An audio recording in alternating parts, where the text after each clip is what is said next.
नमो जनार्दनम।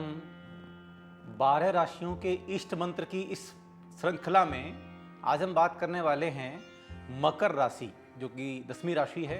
मकर राशि जिसका प्रतीक है मगरमच्छ, जल में रहता है, थल में रहता है और काफ़ी शक्तिशाली भी होता है। एक बार जो उसके जबड़े में फंस जाए फिर उसके बचने की या निकलने की कोई संभावना नहीं रहती है। ठीक वैसे ही मकर राशि के जातकों का स्वभाव होता है। स्वभाव से शांत रहते हैं, कभी कभी आलस्य की वजह से उन्हें बहुत सारी समस्याओं का सामना भी करना पड़ता है। मकर राशि के जातक खास करके शक्ति बहुत होते हुए भी अपनी शक्ति का पूरा प्रयोग नहीं कर पाते हैं और उसकी वजह से उनके जीवन में शारीरिक रोग, मानसिक अशांति या आर्थिक विपन्नता झेलनी पड़ती है। आर्थिक संकटों का सामना भी करना पड़ता है। कई बार उनके व्यापार में रुकावट आती है, व्यापार में दिक्कतें भी आती हैं। उसकी वजह से भी उन्हें काफ़ी मानसिक अशांति और पारिवारिक कलह का भी सामना करना पड़ता है। आचार्यों ने लिखा है कि यदि कोई व्यक्ति किसी प्रकार की समस्या से जूझ रहा है या किसी परेशानी से परेशान है तो वह व्यक्ति उस कालखंड में यदि अपनी राशि के इष्ट देव की आराधना करे, अपने इष्ट मंत्र की साधना करे तो उस परेशानी में उसे समाधान की रोशनी दिखाई पड़ जाती है। उसके जीवन में आने वाली आपत्ति विपत्तियां भी संपत्ति के रूप में परिवर्तित हो जाती हैं। हर एक समस्या का समाधान स्वतः उसके सामने आ जाता है जो व्यक्ति अपने इष्ट मंत्र की साधना करता है। मंत्र किसे कहते हैं? मनस्य त्राणमिति मंत्र, जो मन को नियंत्रित करता है, जो मन को कंट्रोल करता है, मन को पावरफुल बनाता है, वही तो मंत्र है। लेकिन कौन सा मंत्र जपें? ऐसे ही मंत्र विज्ञान को या मंत्र की किसी किताब से हमने कोई मंत्र ले लिया, जप रहे हैं, हमारे जैसे जीवन में कोई कष्ट आ रहा है तो उसके हिसाब से। लेकिन आचार्यों ने कहा ऐसे कोई मंत्र नहीं जपना चाहिए। आप मेडिकल स्टोर पे जाते हो, ऐसे की दवाई ले आते हो क्या? नहीं, डॉक्टर के पास जाते हो, पहले अपनी बीमारी बताते हो, डॉक्टर एक पर्चा बनाता है आपकी बीमारी के हिसाब से और फिर उस पर्चे के हिसाब से आप दवाई लेकर के आते हो और उसका सेवन करते हो। ठीक ऐसे ही तो मंत्र विज्ञान है। मंत्र विज्ञान अपने आप में एक मेडिकल स्टोर है। आपके जीवन में क्या कष्ट है, क्या समस्या है, क्या रोग है, क्या बीमारी है, क्या आपत्ति विपत्ति आपके जीवन में आ रही है, उसी के हिसाब से आपको इष्ट मंत्र का चयन करना चाहिए। सामान्य रूप से आचार्यों ने निर्देश दिया है कि प्रत्येक जातक को अपनी अपनी राशि के इष्ट मंत्र की साधना करनी चाहिए। राशि का निर्धारण कैसे होता है? जन्म राशि यानी कि आपकी जन्म कुंडली में जिस राशि में चंद्र ग्रह स्थित होता है वही आपकी जन्म राशि कहलाती है। तो मकर राशि के जातक अपनी जन्म कुंडली देखें, आपकी राशि में चंद्रमा कहाँ स्थित है? तो मकर राशि में स्थित है, तो आपकी मकर राशि आपकी जन्म कुंडली की राशि हो जाएगी, वही आपकी जन्म राशि हो जाएगी। तो मकर राशि का स्वामी कौन है? मकर राशि का स्वामी है शनि। और शनि कैसा है? शनि होता है न्यायप्रिय। यद्यपि सूर्य का पुत्र है लेकिन पिता पुत्र का आपसी संबंध अच्छा नहीं रहता है। तो शनि आपकी राशि का स्वामी है। व्यापारिक कष्ट आपको दे सकता है, आर्थिक संकट आपको दे सकता है, व्यापार में बार बार रुकावट डाल सकता है शनि ग्रह की वजह से। तो इन सभी तरह की समस्याओं से यदि आप जूझ रहे हैं या परेशान हैं तो आप अपनी राशि के इष्ट मंत्र की साधना करना प्रारंभ कर दें।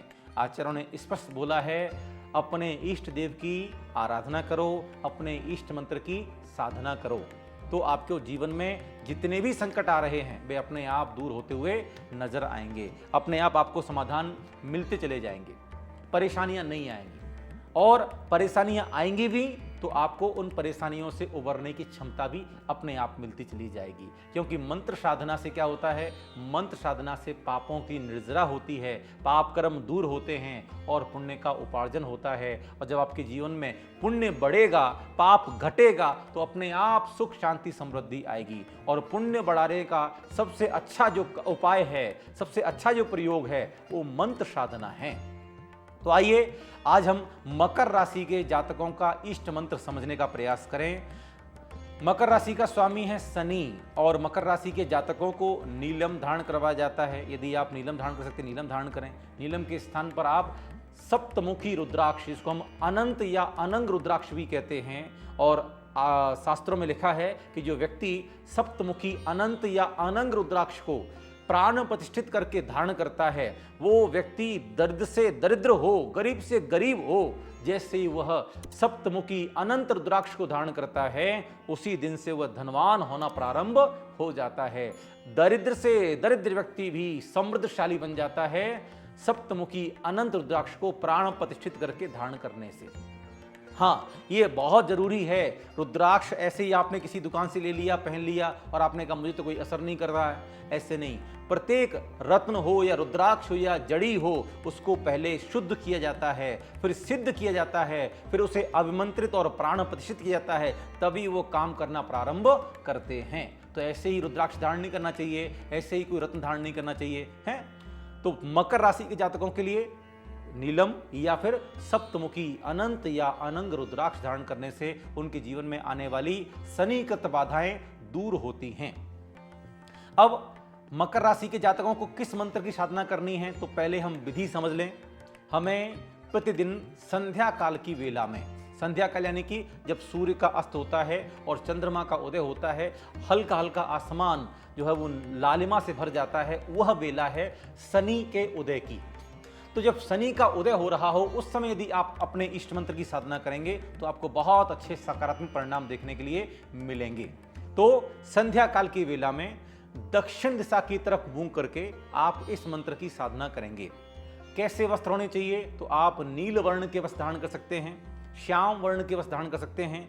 नील वर्ण का यानी नीले रंग का आसन हो या श्याम वर्ण का आसन हो, नीले रंग की माला हो, नीलम की माला हो या नीली की माला हो, है ना, या उसके स्थान पर कमल गट्टे की माला हो या हाथों की माला से भी आप जाप कर सकते हैं। अपने हाथों के द्वारा भी आप मंत्र काउंट कर सकते हैं। रोजाना कितनी बार जाप करनी है, तो कम से कम 108 बार तो मंत्र की साधना जरूर करनी है, मंत्र की जाप करनी है। ठीक है, तो साउथ फेसिंग बैठ के जाप करनी है, नील वर्ण के वस्त्र या नील वर्ण के आसन पर बैठ के जाप करनी है और अपने सामने एक तेल का दीपक जरूर जला लीजिएगा संध्या काल की वेला में और फिर इस मंत्र की साधना कीजिएगा। मंत्र आप नोट कर लें।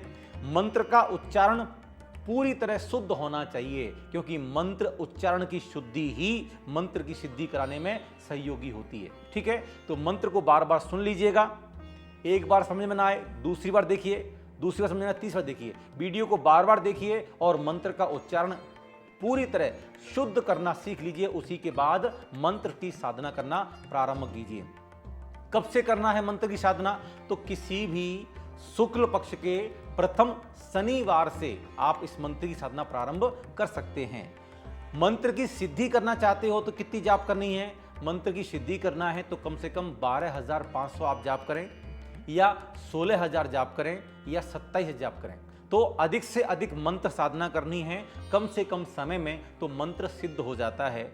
यदि आप इस मंत्र को, जो मंत्र मैं आपको बताने वाला हूं मकर राशि के जातकों के लिए, यदि आप 27,000 जाप करते हैं, कितने दिनों में करनी है, तो कम से कम 3 दिनों में करनी है। तो शनिवार, रविवार और सोमवार, इन 3 दिनों में शुभ मुहूर्त में आप मंत्र की साधना करें। कितनी जाप, 27,000। कितनी माला करनी होगी, तो 27,000 में आप 100 का भाग दे दीजिएगा, तो 270 माला आपको करनी है 3 दिन में, यानी कि 90 माला आपको रोज करनी है इस मंत्र की। तो ये मंत्र आपको सिद्ध हो जाएगा। फिर आपके जीवन में कोई भी कष्ट या कोई आपत्ति, कोई विपत्ति यदि आ रही है, उस समय आप इस मंत्र का स्मरण करेंगे तो तत्काल, तत्क्षण आपको उस आपत्ति विपत्ति से छुटकारा मिल जाएगा और आपके जीवन की सुरक्षा होगी, आपका जीवन संरक्षित होगा। आइए अब हम मंत्र का उच्चारण ध्यानपूर्वक श्रवण करें।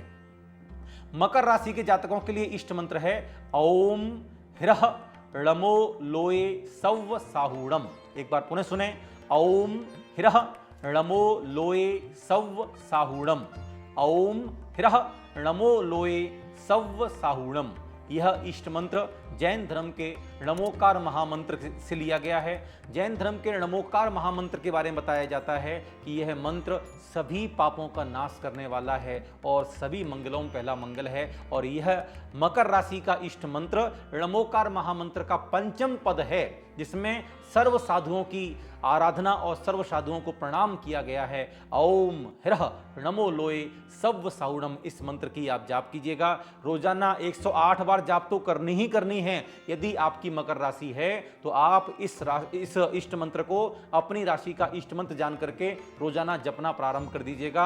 आपको बहुत अच्छे सकारात्मक परिणाम दिखाई पड़ना शुरू हो जाएंगे। आप किसी प्रकार की शारीरिक बीमारी से परेशान हैं, मानसिक अशांति से परेशान हैं, आध्यात्मिक उन्नति नहीं हो रही है उसकी वजह से परेशान हैं, या किसी प्रकार के आर्थिक संकट से परेशान हैं, कर्जा नहीं उतर रहा है उस वजह से परेशान हैं, जॉब नहीं लग रही तो परेशान हैं, व्यापार नहीं चल रहा, व्यापार में बार बार रुकावटें आ रही हैं, दिक्कतें आ रही हैं तो परेशान हैं, आप मंत्र साधना प्रारंभ कीजिए। मंत्र साधना से आपका मन मजबूत बनेगा, स्ट्रांग बनेगा, तो आपको हर एक समस्या से लड़ने की क्षमता भी मिलेगी और हर एक समस्या का समाधान भी आपको स्वतः मिल जाएगा। हम इसी भावना के साथ, इसी उद्देश्य के साथ ये श्रृंखला बना रहे हैं ताकि आपके जीवन में सुख, शांति और समृद्धि आए। बार बार लोग पूछते हैं कि हमारी राशि का कौन सा मंत्र है, हमें कौन सा मंत्र जपना है, हमें क्या करना है, हमें क्या करना चाहिए। तो उन सभी लोगों की जिज्ञासा का समाधान करने के लिए ये श्रृंखला बनाई गई है। एक एक राशि के इष्ट मंत्र के बारे में हमने चर्चा की है, एक एक राशि के इष्ट देव के बारे में हमने चर्चा की है। आप हमारे इस YouTube चैनल पर जाकर के देख सकते हैं कि आपकी राशि के इष्ट देव कौन से हैं और आपकी राशि का इष्ट मंत्र कौन सा है, और उसे ही अपनी राशि का इष्ट देव और इष्ट मंत्र चयन करके और उनकी आराधना और साधना करना प्रारंभ कीजिएगा। आपके जीवन में बहुत कुछ परिवर्तित हो जाएगा, आपका पूरा जीवन रूपांतरित हो जाएगा, क्योंकि आचार्यों ने कहा कि जो व्यक्ति अपने इष्ट देव की आराधना करता है और अपने इष्ट मंत्र की साधना करता है उसके जीवन में आने वाली आपत्ति विपत्तियां भी संपत्ति बन जाती हैं। तो आपके जीवन में हर एक आपत्ति संपत्ति बने, हमारी यही प्रार्थना है और यही हमारा लक्ष्य है। आपके जीवन में सुख, शांति, समृद्धि आए, इसी भावना के साथ में एक बात और विशेष रूप से कहना चाहूंगा कि आप इस मंत्र की साधना करेंगे तो आर्थिक उन्नति जरूर आपको प्राप्त होगी। और जिनकी जन्म कुंडली में शनि ग्रह की महादशा, शनि ग्रह की अंतर्दशा, शनि ग्रह की ढैया चल रही है, वे भी यदि इस मंत्र की साधना करेंगे तो निश्चित रूप से आपको शनि ग्रह की महादशा के नकारात्मक परिणाम नहीं झेलने पड़ेंगे और आपके जीवन पूरा सकारात्मक रहेगा, आपके जीवन का पूरी तरीके से रूपांतरण हो जाएगा और आपके जीवन में सुख, शांति और समृद्धि आएगी। यदि आपकी मकर राशि है तो आप इस वीडियो को सेव कर लीजिएगा और आपके परिवार में, आपके रिश्तेदारों में, आपकी मित्र मंडली में किसी ना किसी की तो मकर राशि होगी ही होगी। तो आप इस वीडियो को शेयर कीजिए, ये जानकारी उन तक पहुंचाइए, तो फ्री में आपको ज्ञान दान का पुण्य भी मिलेगा। आज इतना ही, शेष अगले वीडियो में आप जानेंगे कि अगली राशि का इष्ट मंत्र क्या है। ओम अरहम, ओम शांति।